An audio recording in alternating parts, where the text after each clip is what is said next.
Une expérience parfaite, c'est d'être livré quand on veut, où on veut et que la promesse soit respectée. Et ça, c'est facile à dire, mais c'est moins facile à exécuter. On a beaucoup parlé de l'express, il y a eu l'essor du quick commerce, etc. Est-ce que c'est vraiment ça que les clients veulent ? En fait, pas forcément. Ils veulent de la flexibilité, ils veulent choisir.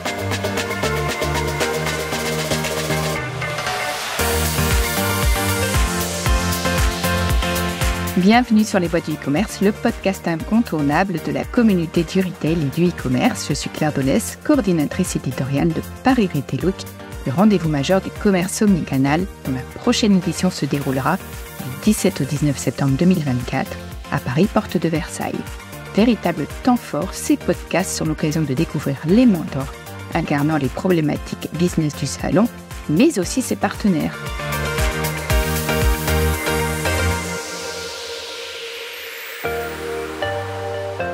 Aujourd'hui, j'échange avec Marion Hatt, General Manager Uber Direct France, célèbre service de livraison en marque blanche. Durant cette discussion, Marion nous parlera de ses missions, de l'offre et de l'ADN de la marque, des enjeux auxquels font face les retailers, mais aussi comment elle parvient à y répondre au travers des solutions et outils proposés. Enfin, Marion nous partagera son coup de cœur pour l'une des marques avec lesquelles elle travaille.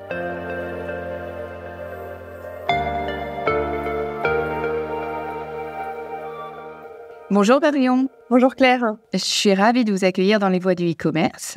Merci beaucoup, ravie d'être là aussi. Alors Marion, je viens de le dire, vous êtes General Manager d'Uber Direct. Est-ce que vous pouvez nous présenter vos missions, mais aussi votre offre et nous parler de l'ADN d'Uber Direct France et nous dire ce qui la différencie? Uber Direct, c'est un petit peu le petit nouveau, enfin plus si nouveau d'Uber, mais en tout cas la dernière offre qui a été lancée. Ça fait à peu près 2 ans qu'on est en France. Et l'idée, c'est, comme vous l'avez dit, de faire de la livraison en marque blanche. Concrètement, ce que ça veut dire, c'est qu'on va opérer les livraisons pour n'importe quelle enseigne, n'importe quel site e-commerce. Le client va commander sur un site dans n'importe quelle catégorie de produits. Et puis, au moment de choisir sa livraison, il va avoir plus d'options peut-être que d'habitude. Il va pouvoir choisir une option de livraison express, une option de livraison sur rendez-vous. Il va vraiment choisir quand est-ce qu'il est livré. Et du coup, Uber Direct va opérer cette livraison. Et c'est transparent pour le client final qui ne se doute pas forcément qu'Uber est derrière. Et donc, moi, ma mission, principalement, c'est de faire grandir cette offre en France. Donc, j'ai recruté une équipe dédiée pour Uber Direct et on s'adresse vraiment à tous les secteurs de la restauration, la grande distribution, mais aussi le retail de manière beaucoup plus large avec des clients en beauté, en pharmacie, en bricolage, en électronique, etc., etc. Sur notre offre, peut-être pour revenir un petit peu dessus, déjà, on est présent partout en France, ce qui nous différencie pas mal parce que je pense qu'il y a assez peu de partenaires qui ont des coursiers vraiment dans quasiment toutes les villes de France. On est présent dans plus de 360 villes. Pour vous montrer un petit peu ce que ça représente, on couvre toutes les villes de plus de 10 000 habitants et ça représente plus de 75% de la population française qui peut être desservie par notre service. Donc, un maillage assez important. Exactement, un maillage assez large. Et ça veut dire que les enseignes avec lesquelles on travaille peuvent déployer cette offre vraiment partout. Ensuite, on a énormément de coursiers et c'est un peu un cercle vertueux. C'est ça, finalement, l'ADN d'Uber, c'est de se dire que si on a des coursiers, de la demande attire plus de coursiers, du coup, il y a un meilleur service, du coup, il y a encore plus de demandes et ainsi de suite. Donc ça, c'est ce qu'on fait depuis des années, puisqu'on s'appuie sur la flotte de coursiers d'Uber Eats, notamment. Ça, c'est un peu notre deuxième point fort, c'est ce nombre de coursiers. On a plus de 65 000 coursiers actifs chaque semaine sur la plateforme. Et puis ensuite, je dirais que c'est la technologie, parce que finalement, notre ADN, c'est d'être à la fois très opérationnel, puisque du coup, avant tout, c'est de la livraison avec des opérations de livraison, mais aussi en s'appuyant sur la technologie. Et donc, typiquement, on va avoir une technologie de suivi en temps réel des livraisons. Donc, on sait dire à chaque instant où est chaque colis exactement. On va fiabiliser la prise en charge de chaque colis, sa remise au client avec, par exemple, le scan d'un code barre, la remise d'un code PIN. Tout ça, ça va nous permettre en fait d'être très précis sur toutes les étapes de la livraison et donc de donner de l'information à la fois au client final qui aime bien savoir ce qui se passe et pouvoir suivre en temps réel, mais aussi aux marques avec lesquelles on travaille qui du coup vont avoir accès à beaucoup de données opérationnelles pour pouvoir améliorer les choses en continu et puis aussi répondre aux demandes de leurs clients si par exemple le service client a des contacts liés à la livraison. Marion, vous travaillez avec de nombreux retailers. Est-ce que vous pouvez me dire à quels enjeux et problématiques font-ils face aujourd'hui ? Alors, c'est une vaste question et je n'aurais pas l'ambition de répondre sur l'ensemble des problématiques auxquelles font face les commerçants. Mais en tout cas, il y a un certain nombre de problématiques que nous, on retrouve assez souvent avec ceux avec lesquels on travaille et qui, dans les discussions qu'on peut avoir, sont mentionnés régulièrement. Je pense qu'il y a un enjeu autour de l'omnicanalité. Ça a beau être un thème travaillé depuis de nombreuses années, ça reste un sujet d'actualité de finir sa transformation omnicanale. Et du coup, qu'est-ce que ça veut dire finalement de finir sa transformation omnicanale? Quels sont tous les services qu'on veut déployer? Donc, on a très souvent, et je pense que c'est un sujet pour beaucoup de retailers, de se dire où est-ce qu'on va? Est-ce qu'on offre de la e-réservation et du click and collect et de la livraison express et de la livraison sur rendez-vous? Et depuis les magasins, est-ce qu'on met aussi des tablettes pour commander en ligne? Enfin, du coup, il y a plein de services qui peuvent être mis en place et donc il y a un choix à faire. Et il y a aussi une réalité de bande passante des équipes où on ne peut pas tout faire en même temps. Donc, je pense qu'il y a un sujet de rationalisation pour beaucoup d'entre eux. La conjoncture aussi est moins porteuse que ça a pu l'être il y a quelques années. Donc, on le sent, il y a un vrai sujet de se recentrer parfois sur l'essentiel et de mobiliser ses ressources sur les projets essentiels. Il y a aussi une sorte de dichotomie entre comment on pousse le online tout en poussant aussi le physique. Enfin, quel est le rôle des magasins? Comment s'assurer qu'ils continuent à avoir du trafic? Typiquement, le sujet du trafic en magasin et ramener encore des gens en magasin, c'est un sujet pour beaucoup de retailers avec lesquels on parle. Dans l'autre sens, permettre aux magasins d'avoir des nouvelles sources de revenus, c'est aussi un sujet, puisque de toute manière, les ventes en ligne progressent et voilà, c'est une tendance de consommation auquel tous les commerçants s'adaptent. Donc, par exemple, utiliser les magasins comme mini-hub logistique en faisant du ship from store, en leur permettant eux aussi de préparer des commandes e-commerce, c'est une manière de les associer à cette croissance, d'avoir une meilleure rotation des stocks en magasin, de leur permettre d'avoir des lignes de revenus additionnelles. Donc ça, c'est un sujet qu'on voit. Comment on arrive à relier tous ces canaux ensemble et faire en sorte que tout le monde en bénéficie. Donc, pas juste le client final. La question, c'est aussi comment on a un réseau de magasins engagés et avec des revenus pérennes.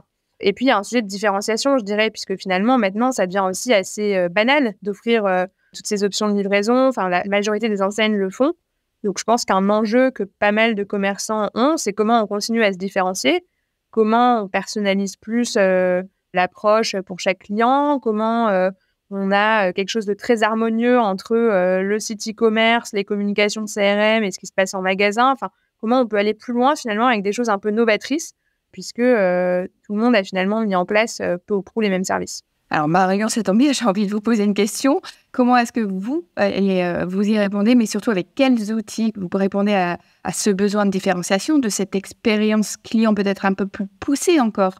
Justement, sur cette partie de livraison, on y répond en aidant les retailers à vraiment mettre en place une expérience de livraison qui soit parfaite. C'est simple à définir, une expérience parfaite, c'est d'être livré en gros quand on veut, où on veut et que la promesse soit respectée. C'est-à-dire, si on a choisi un créneau, le livreur vient bien à ce créneau-là. Et ça, c'est facile à dire, mais c'est moins facile à exécuter. Et donc ça, c'est quelque chose sur lequel on y répond. On a fait d'ailleurs une étude avec Ipsos l'année dernière pour un petit peu interroger les clients sur leurs vrais besoins en matière de livraison. Typiquement, une des questions qu'on se posait, c'est on a beaucoup parlé de l'express, il y a eu l'essor du quick commerce, etc. Est-ce que c'est vraiment ça que les clients veulent? Est-ce qu'ils veulent être livrés super vite? En fait, non, pas forcément. Pas sur toutes les catégories de produits. En revanche, ils veulent de la flexibilité. Donc, plus que la rapidité, c'est la flexibilité et la fiabilité qui sont très importantes. Et donc, ils veulent choisir.